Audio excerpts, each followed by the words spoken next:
En fait. Ma chérie, c'est ta petite soeur, même pas même mère. Je suis dans la vingtaine. J'ai 24 ans.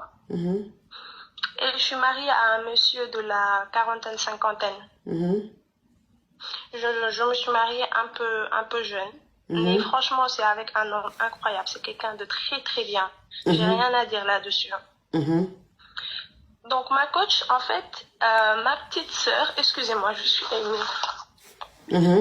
Ma petite sœur s'est mariée et elle a eu des problèmes à l'extérieur. Vous comprenez? Oui. Donc, je suis sa grande sœur, c'est normal. Elle a 20 ans. Bientôt 20 ans. Elle n'a même pas encore 20 ans. Donc, je lui ai proposé de quitter ce pays et de revenir au Sénégal. Donc, elle revient. Mon mari, il possède des immeubles. Donc, j'essaie de lui prendre un appartement. Donc, il y a un appartement où les locataires doivent quitter, mais dans 2 mois. Donc, j'ai fait un préavis pour qu'ils quittent et tout. Ils étaient d'accord, donc il n'y avait aucun problème. En attendant, je lui ai proposé d'aller chez mon père. Mon père et ma mère sont divorcés depuis qu'on était enfants. Ma mère, elle est retournée à l'extérieur. Elle n'est pas sénégalaise, mais mon père est sénégalais. Donc, je lui propose d'aller là-bas, sauf que mon père, il s'est remarié. Et elle, bon, elle a fait 2 jours là-bas et tout. Elle me dit, bon, ça me gêne, j'aime pas l'ambiance, tu vois, j'aime pas. Donc, ce que je fais, je discute avec mon mari, il me dit, mais il n'y a aucun problème, il peut venir à la maison, il n'y a aucun problème. Donc, je l'invite à la maison.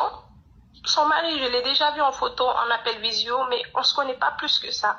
Donc, ma coach, le mari, il vient. Bon, ça se passait bien au départ, sauf qu'il me faisait... Le mari à ta petite soeur? Oui, je sais pas de me victimiser, hein. Je vous jure.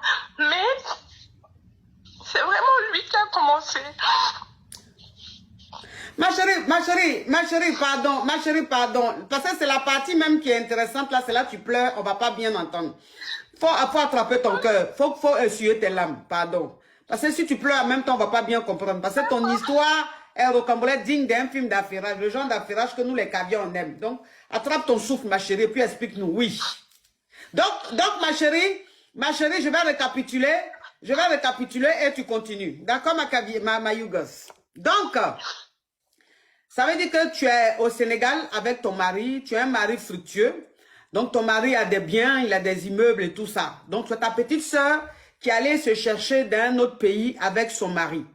Et quand elle est allée avec son mari, ça n'allait pas. Ça veut dire que l'aventure ne marchait pas. La vie était très difficile pour elle. Et tu lui as dit de rentrer au Sénégal avec son mari. Donc, quand ils sont rentrés au Sénégal, tu as demandé à ton mari de libérer un appartement pour que ta petite sœur habite là-bas avec son époux, son mari. Et il n'y avait pas d'appartement libre. Donc, ta petite sœur et son mari sont allés en famille, c'est-à-dire chez vos parents. Mais ta petite sœur ne supportait pas l'atmosphère de là-bas, c'est-à-dire qu'elle ne peut pas rester en famille. Donc, elle préfère partir de la maison. Donc, tu as demandé pardon à ton mari pour que tu puisses héberger ta petite sœur et son mari. Ton mari a dit qu'il n'y avait pas de problème. Donc, ta petite sœur et son mari sont venus habiter chez vous à la maison. Et le mari à ta petite sœur a commencé à te faire du rendez-vous. C'est-à-dire qu'il a commencé à te séduire. Oui, mais vraiment du rendez-vous. Je ne sais pas si vous comprenez. Non, je ne comprends pas. Tu peux être plus explicite? D'accord. En fait, lui, en venant... Ma chérie, s'il te plaît, excusez, exceptionnellement, je vais mettre du parfum dans l'émission des Yougos. Tu me permets de me parfumer? Oui, ma coach. Et puis elle pleure. Barachette, amen, about.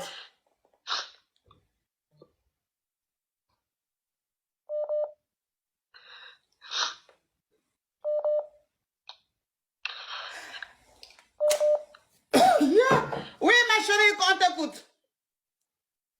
D'accord. Donc, en fait, quand il est arrivé, il cherchait du travail. Oui. C'est-à-dire que lui, il est allé se chercher en France, mais il n'avait pas vraiment de diplôme. Il n'avait même pas le bac. Donc là-bas, c'était facile, mais en revenant ici, il ne voulait même pas faire certains boulots, quoi. Oui. Donc, il voulait déjà réussir sa vie. Oui. Et ça, c'était pas possible. Donc, ce que j'ai fait, donc je lui ai proposé, bon, c'était un peu maladroit de ma part, mais c'était juste pour aider. Oui.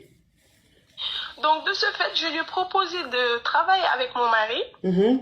Sauf que mon mari, avec ce qu'il fait et tout, il en a pas besoin. Et il voulait pas le gêner. Par rapport à ma soeur, il peut pas le prendre comme gardien ou bien, vous comprenez, son diplôme. Il est dans le bâtiment, mon mari. Il est dans le bâtiment. Oui. Donc, mon mari, il me dit, c'est pas très correct. Oui. Donc, vu que moi, j'ai une institut et je dirige une école aussi, il me dit, essaye de trouver quelque chose à lui faire quoi, en attendant. On verra. Donc, je lui ai dit, d'accord, il n'y a pas de problème. Sauf que le gars, il commençait vraiment à me... C'est-à-dire que, bon, moi aussi, j'ai été maladroite. Je ne rejette pas toute la faute sur lui, mais c'est vraiment lui qui a commencé, en fait. Oui. Donc, voilà. Au bout d'un moment, on a été ensemble. Sauf que moi, très vite, j'ai regretté. Donc, moi, j'ai décidé de stopper cette relation et je voulais même plus travailler avec. Donc, ce qu'il fait, il vient... Attends, ma chérie, attends. Ma chérie, attends. Donc, ça veut dire que, je vais récapituler, parce que cette histoire, hein, elle est très rocambolesque, digne d'un film, tourné quelque part en famille.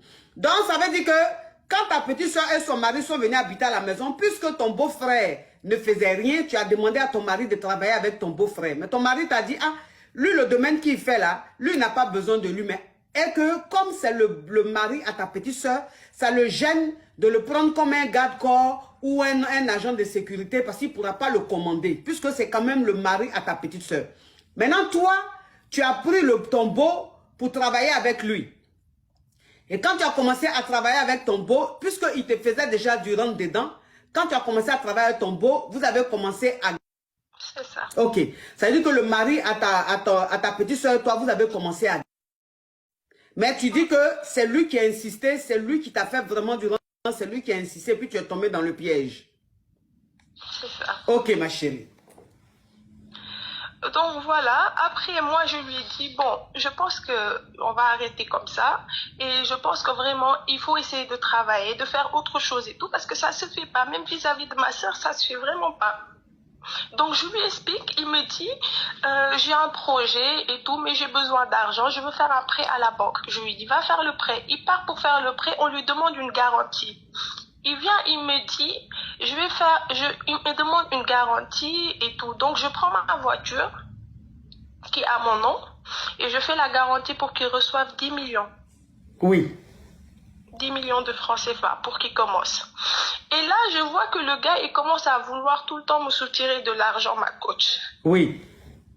Je ne sais pas si vous comprenez. Oui. Donc, ça veut dire que maintenant, puisque tu as commencé avec ton beau-frère, il t'a dit qu'il veut monter un business et que le business, il a besoin de 10 millions pour commencer. Toi, tu lui as donné les 10 millions.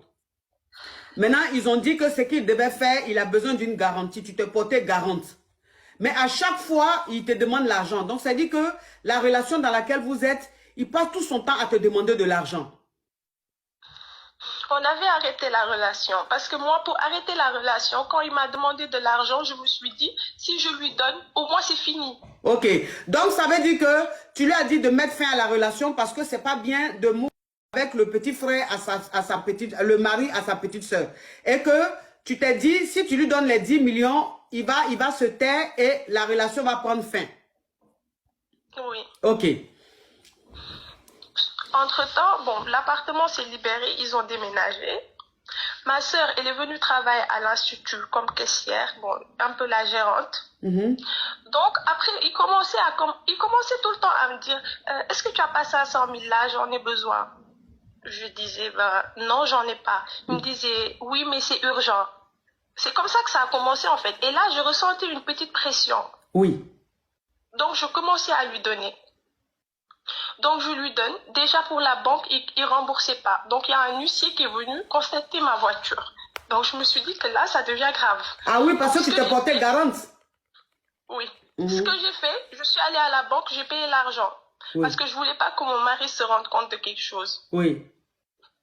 Donc, il commençait tout le temps à vouloir me soutirer de l'argent. Alors, ma coach, donc, où est-ce que j'en étais? Tu en étais à, il t'a dit, il faut lui donner 500 000.